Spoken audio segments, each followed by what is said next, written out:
موجودہ حالات میں مذہبی اور سیاسی رہنماؤں میں اختلافات نظر آ رہے ہیں۔ حالات حاضرہ پر گفتگو کرنے کے لیے ہمارے ساتھ موجود ہیں فیاض قریشی، جو مشہور قلمکار ہیں، افسانہ نگار ہیں اور حالات پر گہری نظر رکھتے ہیں۔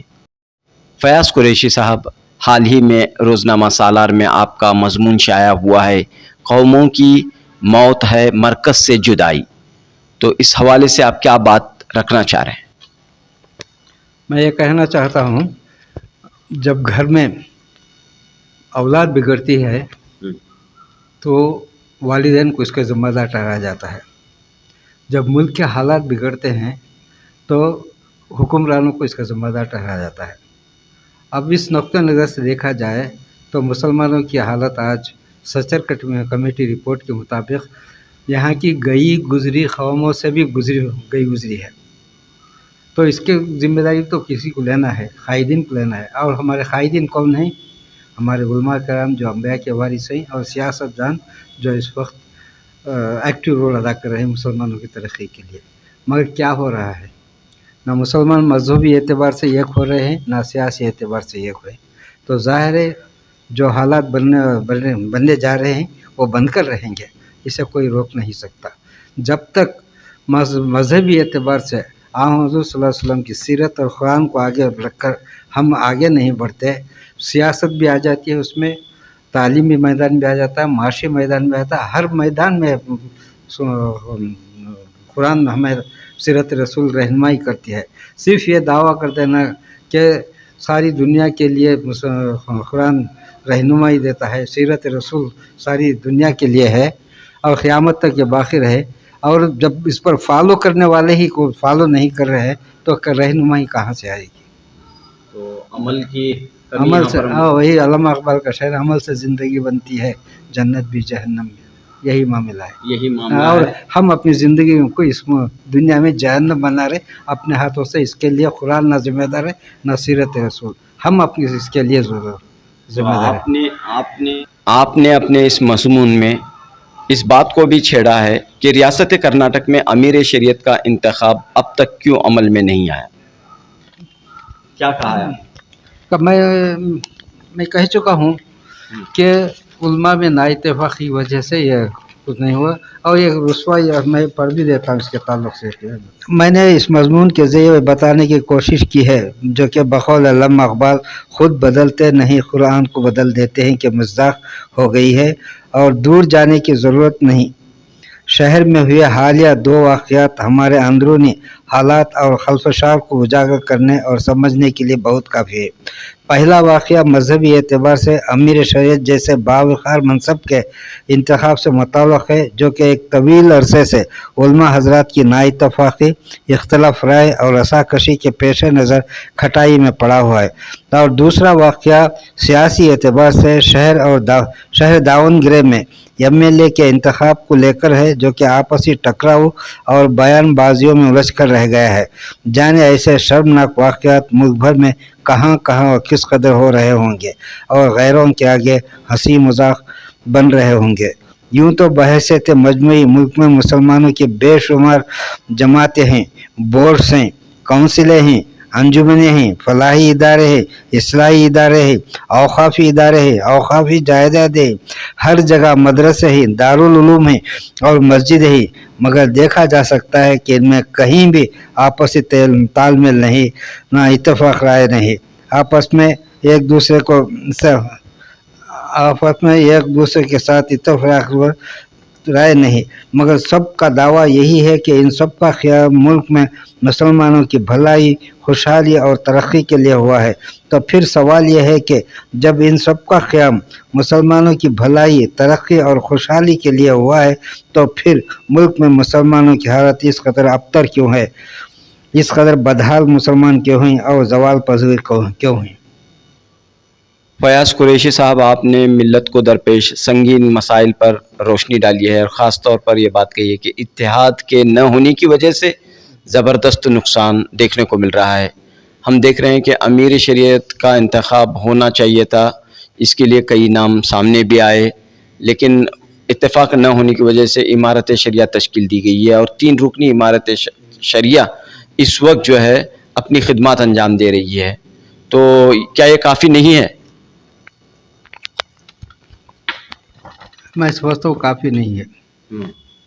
اس کے بعد امیر شریعت بہت ضروری ہے. رہنمائی کے اعتبار سے یہ ایسی ہی بات ہے جیسے ایک کشتی کو 2-3 ملاح چلانا چاہتے ہیں. کیا یہ ہو سکتا ہے؟ جب اللہ ایک کشتی کے لیے ایک ہی ملاح ہونا چاہیے، تو اسلام ایک ہے، رسول ایک ہے، قرآن ایک ہے، خدا ایک ہے. ہمارے پاس جو جس پر ایمان ہے اس کو چلانے والے بھی رہبر ایک ہی ہونا چاہیے، اس کے تحت ماتحت ہونا چاہیے سب کے. مگر جب ہم مسلکوں میں بٹ کر قرآن کو گائیڈ کرنا چاہ رہے ہیں، ہم قرآن میں تعلیم کیا دی گئی ہے، احمد سیرت کی تعلیم کیا، محمد صلی اللہ علیہ وسلم کے تعلق سے سیرت میں کیا بیانات آئے ہیں وہ بھی ذرا پڑھیے. جب تک اتحاد ایک لیڈر کے تحت نہیں ہوگا، میں سمجھتا ہوں کہ مسائل ہمارے حل ہونے سے ہے. تو آپ کا کہنا ہے کہ امیر شریعت کا ہونا ضروری ہے اور ایک ہی ہونا چاہیے، ایک ہی شخص جو ہے امیر شریعت بنے. تو امیر شریعت کی شخصیت کیسی ہونی چاہیے اور کون ہونا چاہیے؟ امیر شریعت تو وہ نہ صرف مذہبی اعتبار سے، امیر شریعت نہ صرف مذہبی اعتبار سے مسلمانوں کو گائیڈ کرنے کے لائق ہو، بلکہ سیاسی اعتبار سے بھی وہ لائق ہو. جس طرح کہ ایران میں اس وقت ہو رہا ہے، وہاں پہ سب مذہبی شخصیات ہی ہیں اور ملک کو چلا رہے ہیں. دیکھیے آج کیا حالت ہوئی ہے. امریکہ جیسا پاورفل ملک اس کے ایران کے آگے اپنے گھٹنے ٹیک دیا. کیا مذہب الگ سیاست الگ اگر وہاں پر ہوتی تو کیا ممکن تھا؟ بالکل ممکن نہیں. چونکہ ایران میں مذہب اور سیاست دونوں کو ساتھ لے کر چلا جا رہا ہے، اس لیے یہ قوت خدا کی تائید بھی اس میں شامل رہی اور مسلمانوں اور ایران کو اس قدر فتح حاصل ہوئی، ورنہ اس کا کوئی امکان نہیں تھا. بعض لوگ کہتے رہتے ہیں کہ علماء کرام کو سیاست میں نہیں آنا چاہیے، مذہب تک ہی محدود رہنا چاہیے. میں اسے اتفاق نہیں کرتا. انبیاء کے وارث ہیں یہ، آپ ان کو ہے نہیں سیاست سے الگ نہیں کر سکتے. اور سیاست مذہب اسلام میں دونوں کو ساتھ لے چلنے کا نام اسلام ہے. اب اگر تربیت، ماں کی تربیت الگ ہو، باپ کی تربیت الگ ہو، تو بتائیے اولاد کا کیا حشر ہوگا.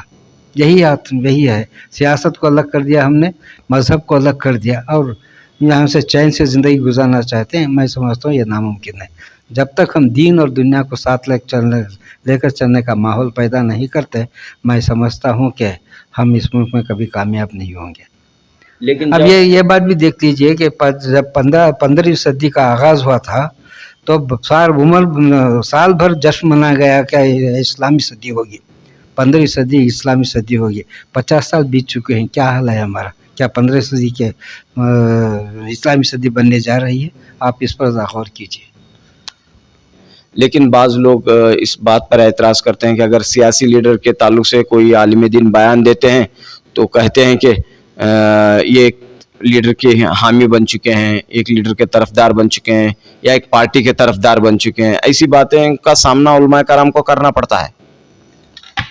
اس کا علماء کرام کو چاہیے کہ ایسی باتوں کا ڈٹ کا مقابلہ کریں. وہ اپنے آپ کو ظاہر کریں کہ وہ اس امت مسلمہ کے رہنما ہیں. صرف سیاسی رہنما نہیں، مذہبی اعتبار سے بھی سیاسی، اس لیے کہ انبیاء کے وارث سیاست سے الگ نہیں تھے.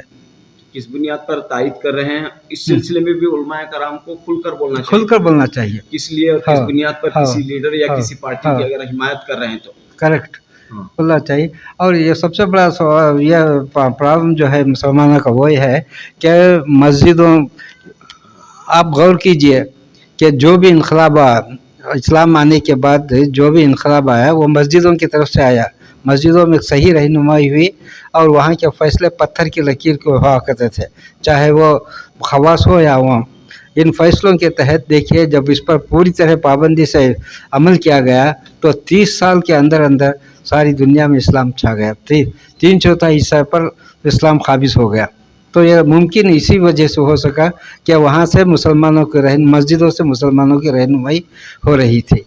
اور جب تک مسجد مرکز نہیں بنتی رہنمائی کے اعتبار سے، میں سمجھتا ہوں کہ حالات بدلنے سے رہے. اب ایک چھوٹی مثال میں دینا چاہوں گا کہ جہاں مسجد ہیں وہاں وہ مسلمانوں کا محلہ ہوگا،